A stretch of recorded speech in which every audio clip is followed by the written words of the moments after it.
Hi, Michael here, and I'd like to tell you a little story about accelerating change in your organization.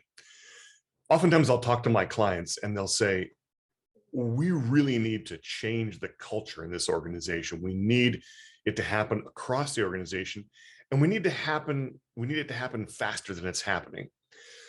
And they'll say, how do we actually change the culture? And one of the things I'll say to them is, well, you change the culture by changing the culture. Now, if this response doesn't get me fired, I go ahead and continue on with that discussion and say, look, you have to change the culture in small ways, in microcosms, or in very public ways with key individuals, so that people start to really see others going through the change, especially those that lead them. Well, let me give you an example and tell you a little story about this.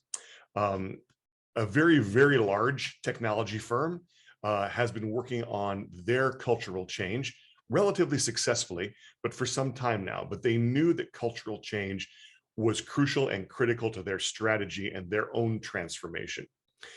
So one of the things they did is they decided that they wanted to embrace a more coach-like way of managing. Because before it had really been management was power, the hierarchy was strong, you told people what to do, they did it, and that's what worked. They realized that wasn't working anymore. They had to be much more coach-like, much more curious, and put much more control in the hands of the individuals they were managing. But how do you get people to be more coach-like when asking questions is not what their default is? Telling people is what their default is. Well, you have to change that culture by changing the culture. So one of the things they did, they had a very large conference where they had several thousand people who were leading their, sales, marketing, and merchandising organization across the globe in. And one of the most senior leaders in the organization, a person who is not known for being real outgoing and demonstrative, but is actually fairly, kind of calm and keeps their own counsel, got up on the stage as they talked about this need to be more coach-like. And people were like, yeah, listening, whatever, the new thing, great training. And then what he did is he sat down with the individual that they were working with, whose company they were working with, to build these skills. And he let himself be coached live in front of them. And it wasn't staged and it wasn't planned what they were going to say. It was real. And the individual from the coaching company started asking him questions. And at one point he asked him a question and the answer he got was kind of, surface. And he paused and he says, now hold on. Let me ask that again. Let's give that a second try. And he asked the question again, and the executive looked at him and then kind of dropped a level down deeper and even deeper. And so what happened is he really actively coached him in front of these people. Now, it's not that he coached him. It's not that coaching in front of people is the key.